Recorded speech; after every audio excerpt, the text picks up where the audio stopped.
mengejutkan datang dari Partai Golkar. Tidak ada hujan, tidak ada angin.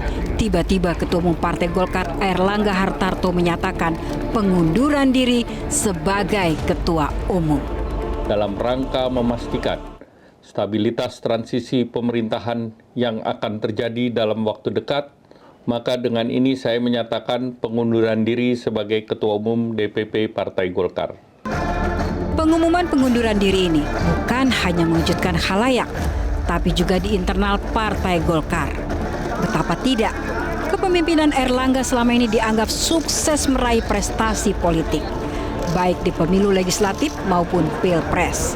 Bahkan prestasi politik itu bahkan diucapkan sendiri oleh Airlangga di saat pengumuman pengunduran diri. Dalam pilpres yang lalu, kita berhasil memberikan kontribusi besar dalam kemenangan pasangan Bapak Prabowo Subianto dan Mas Gibran Rakabuming Raka. Mereka akan melanjutkan kepemimpinan negara sebagai presiden dan wakil presiden periode 2024-2029. Selanjutnya, untuk mempercepat lagi langkah kita ke depan dalam memajukan seluruh bangsa Indonesia.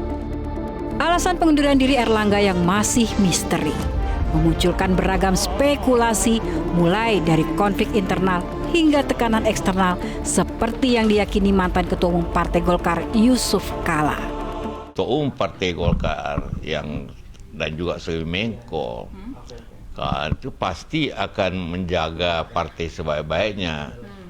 Karena itu tiba-tiba semalam bukan hari ini, semalam dinyatakan itu mundur, pasti ada alasan yang seperti saya katakan tadi, alasan, tekanan, ancaman, yang apapun ya, yang bisa ya kuat itu.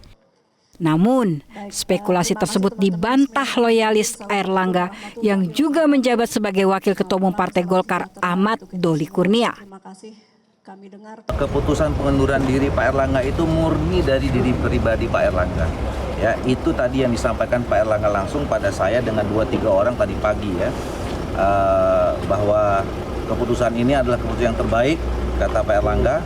Tadi saya kan untuk terbaik untuk Pak Airlangga, terbaik untuk keluarga Pak Airlangga, terbaik untuk Partai Golkar, dan terbaik untuk bangsa dan negara. Prahara di tubuh partai beringin di era kepemimpinan Airlangga Hartarto sejatinya sudah berlangsung lama. Sebelum Airlangga menyatakan mundur, telah muncul rumor desakan musyawarah nasional luar biasa atau munaslup di internal Partai Golkar. Ketua Dewan Penasehat DPP Partai Golkar Luhut Binsar Panjaitan bahkan angkat bicara dan meminta kader Golkar tidak goyah akan intervensi pihak dari luar. Saya agak kaget juga mendengar gonjak-ganjing mengenai partai kita ini, Partai Golkar sebagai aset demokrasi Republik Indonesia ini yang mau didorong agar ada munas luar biasa sebelum munas Desember tahun 2024 ini. Saya ingin menyampaikan pada semua teman-teman yang menonton video ini, jangan pernah Golkar itu diatur-atur oleh orang luar. Biarlah Golkar itu menentukan jalannya sendiri. Kejutan dari Golkar tampaknya tidak berhenti di pengunduran diri Airlangga Hartarto. Diperkirakan akan ada kejutan-kejutan baru sebelum pendaftaran calon kepala daerah pada akhir Agustus dan sebelum pembentukan kabinet pemerintahan Prabowo Gibran.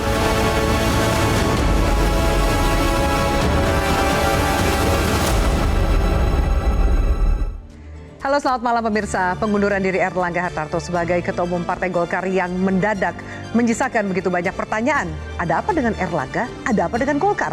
Klaim sukses membawa partai ke posisi kedua dalam pemilu legislatif ternyata tidak cukup kuat menjaga kursi ketua umumnya. Alasannya demi stabilitas pemerintahan dan transisi, malah menambah rasa janggal kejadian ini dan membuka spekulasi adanya invisible hand yang ikut campur demi memasukkan kepentingannya di tubuh Golkar. Bersama saya Afiani Malik, inilah panggung demokrasi pada malam hari ini. Airlangga mundur atau digusur?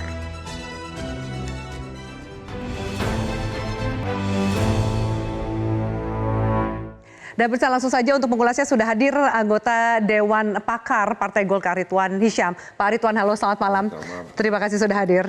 Dan berikutnya pemirsa, kami hadirkan analis komunikasi politik Henry Satrio. Bang Hensat, halo, selamat malam. Selamat malam, Afi. Hadir juga pakar hukum tata negara Ferry Amsari. Bang Ferry, halo, selamat malam. Malam, Mbak Afi. Dan satu lagi pengamat politik sekaligus Direktur Eksekutif Indobarometer M. Kodari. Mas Kodari, halo, selamat malam. Malam.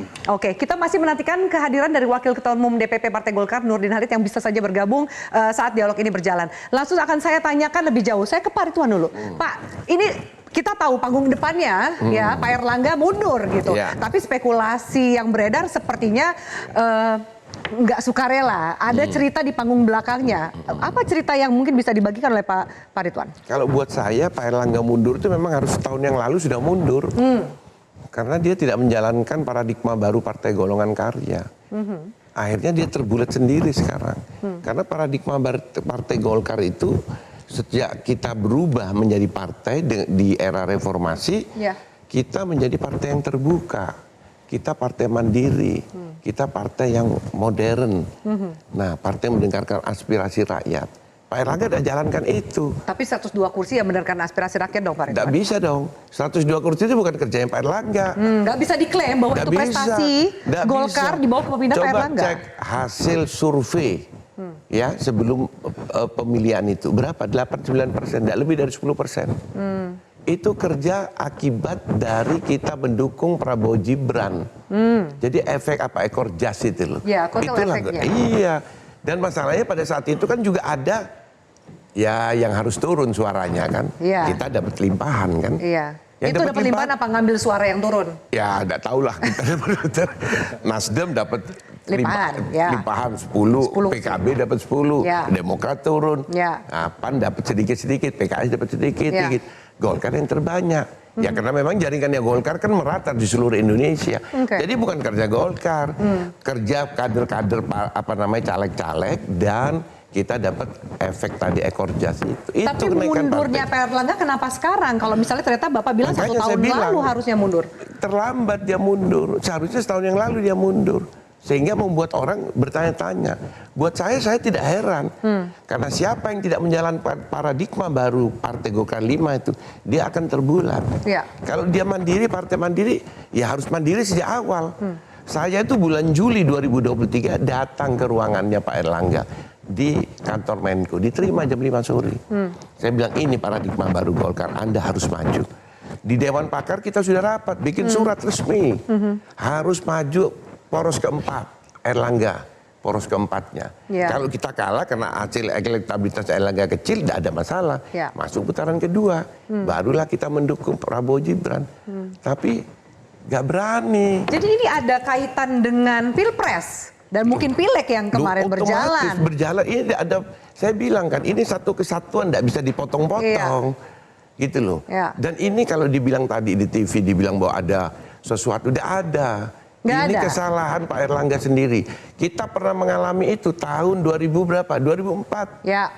Pada saat itu bisa menang. Karena apa? Akbar Tanjung udah dipolitisasi kan? Hukum kan? Tapi dia komit, dia menjalankan paradigma baru. Dia mandiri. Dia tidak tergantung dengan siapa kekuasaan pada waktu itu.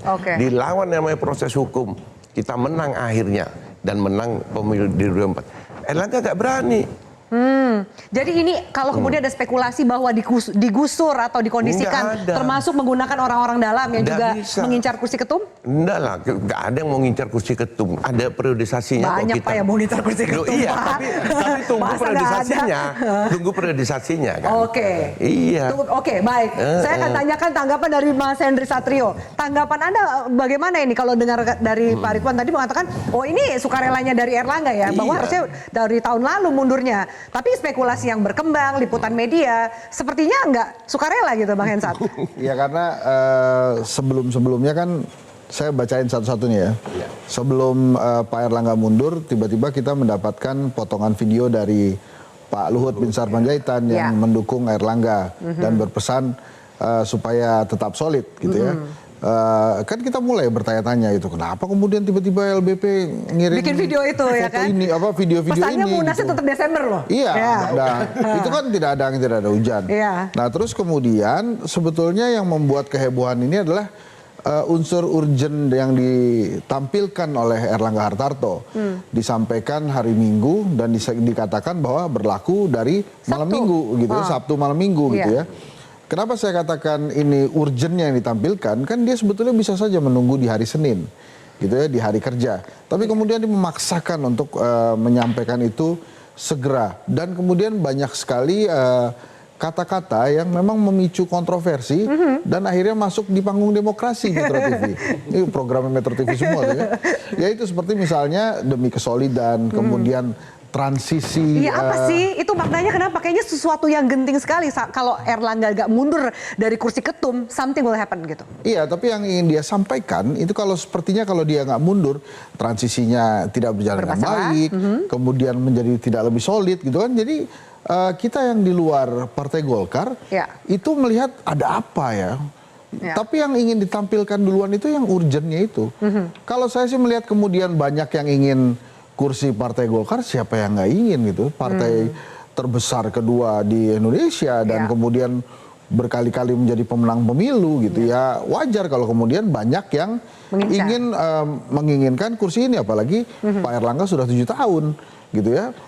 Tapi semuanya ini kan menjadi heboh karena ada urgenitas yang ditampilkan oleh Erlangga. Terbaca nggak urgennya itu apa? Kalau dari kacamata Anda sebagai pengamat politik, urgenitasnya apa sih? Ya kita boleh menduga-duga, tapi kan itu semua dugaan kan belum tentu benar juga, sehingga kita meraba-raba ya. Jadi kalau kemudian dilihat ada apa ini, ya pastinya ada kaitannya dengan beberapa hal perpolitikan di Indonesia. Yang paling dekat adalah pilkada misalnya. Karena di pilkada beberapa kali tarik ulur Pak Erlangga misalnya di Sumatera Utara, kemudian di Jawa Barat, di Jakarta gitu ya. Walaupun dia sebetulnya memberikan semua keinginan penguasa. Yang dia inginkan, penguasa ingin, dia okekan. Gitu. Tapi nggak cukup.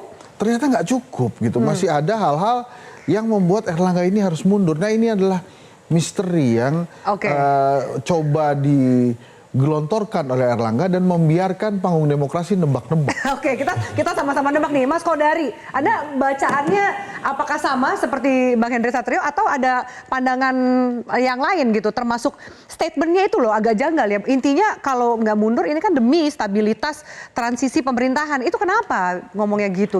Ya kurang luas aja ngelihatnya.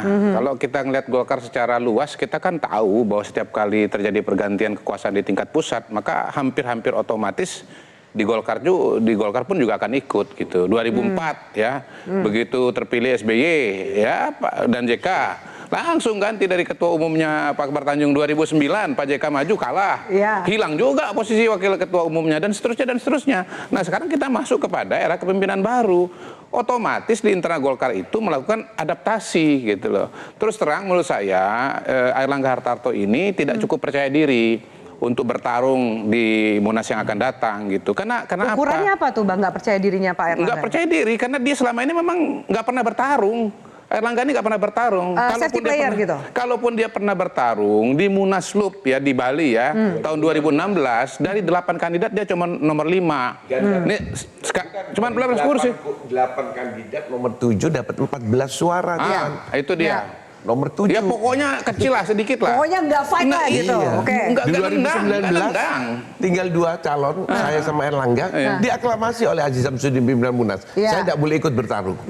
Yang kedua, gini ya, dia baru jadi ketua umum ketika terjadi kekosongan. Dan waktu itu pengurus Golkar semua kan melihat ke Pak Jokowi. Pak gimana Pak kepemimpinan Golkar ini kosong gitu. Nah matanya Pak Jokowi itu ngelirik kepada Erlangga.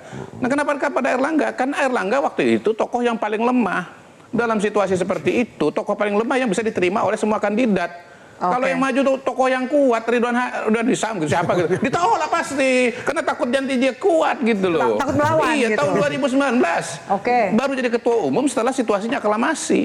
Dan dari kemarin menurut saya kerjaannya Pak Erlangga itu cuman berusaha membangun aklamasi di daerah. Di situasi hari ini kalau tadi Bang Kodari bilang lirikan matanya Pak Jokowi, ada nggak kita bisa baca lirikan matanya Pak Jokowi kemana? Ini kan anggaplah PLT gitu kan, bentar lagi mau Munaslup. Menurut saya yang harus dilihat itu lirikan matanya Pak Prabowo juga gitu karena kepemimpinan yang ke depan itu menurut saya Erlangga merasa bahwa kepemimpinan yang ke depan itu matahari yang sekarang ini itu nggak angin buritannya nggak di dia gitu loh, ke yang lain. Jadi dia merasa bahwa kalau nanti saya tarung, saya habis gitu. Nah, mungkin Pak Erlangga ada pengorbanannya juga.